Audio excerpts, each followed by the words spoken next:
சிறகடிக்க ஆசை இன்னைக்கு எபிசோட் சும்மா பயங்கரமாக போயிருக்கு. ஒரு பக்கம் விஜயா, மனோஜ், சிந்தாமணி 3 பேரும் சேர்ந்து அந்த ஃபினான்ஸை போய் பார்க்குறாங்க. இன்னொரு பக்கம் நீத்து, ரவிக்கு வீடியோ கால் பண்ணி மிரட்டுறாங்க. இன்னொரு பக்கம் முத்து, செல்வம், மீனா எல்லாம் சேர்ந்து அருண் போய் பார்க்குறாங்க. அருண் ரொம்ப காண்டாகிறாரு. என் அம்மாவை செல்வம் தான் கார் ஏற்றி கொண்டான்னு, அதனால் வக்கீல் வச்சு பேச கேட்க 3 பேரும் சேர்ந்து ஒரு சின்ன பஞ்சாயத்து போகிறாங்க.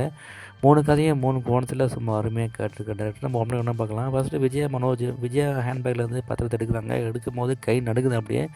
ஏன்னா மேடம் எப்படி கை நடுக்குது? இல்லை சார், இது என் பத்திரம், என் வீட்டு பத்திரம், கடைசியாக எங்கள் அப்பா எனக்காக கொடுத்த பத்திரம். அதுக்கு சின்ன நீ மாஸ்டர் கவலை விடுங்க, லோன் அடைச்சிட்டு அந்த பத்திரத்தை வாங்கிக்கலாம் சொல்லும்போது, சரி ஓகே இந்த டாக்குமெண்ட்டை சைன் பண்ணுங்கள். அது மாதிரி விஜயா சைன் பண்ணுறாங்க. விஜயா சைன் போது கை நடுக்குது. அடுத்தது இந்த டாக்குமெண்ட்டை உங்கள் ஹஸ்பண்ட் சைன் பண்ணணும். அதுக்கு சிந்தாமணி ஓகே அவங்க பையன் சைன் பண்ணுறான்னு சொல்லி மனோஜ் சைன் பண்ணும்போது கரண்ட் கட் ஆகுது. அப்போயாவது ரெண்டும் உஷாராக இருக்கணும். அது தெரியாமல் பணத்துக்கு ஆசைப்பட்டு 2 பேரும் சைன் போட்டு காசை வாங்கிறாங்க. அதுக்கப்புறம் சிந்தா மனசில் இனிமேல் நான் அந்த வீடு எனக்கு தான் நினச்சிட்டு 2 பேரும் வெளியே வராங்க. அந்த சமயத்தில் மீனா பார்க்குறாங்க. ஏன் 3 பேர் சேர்ந்து எங்கே போகிறாங்க? அதான் இந்த ஃபினான்ஷியல் கம்பெனி இவங்களாம் வேலை சொல்லிட்டு பார்க்குறாங்க. ஸோ இன்றைக்கி எபிசோடில் இது போல் 3 கதையை வந்து செம்மையாக காட்டிருக்காங்க. இந்த வீடியோ படித்து லைக் பண்ணுங்கள். நம்ம சேனலை அப்படியே சப்ஸ்கிரைப் பண்ணிக்க. இன்னும் நாளைக்கு பார்க்கலாம் மக்களே.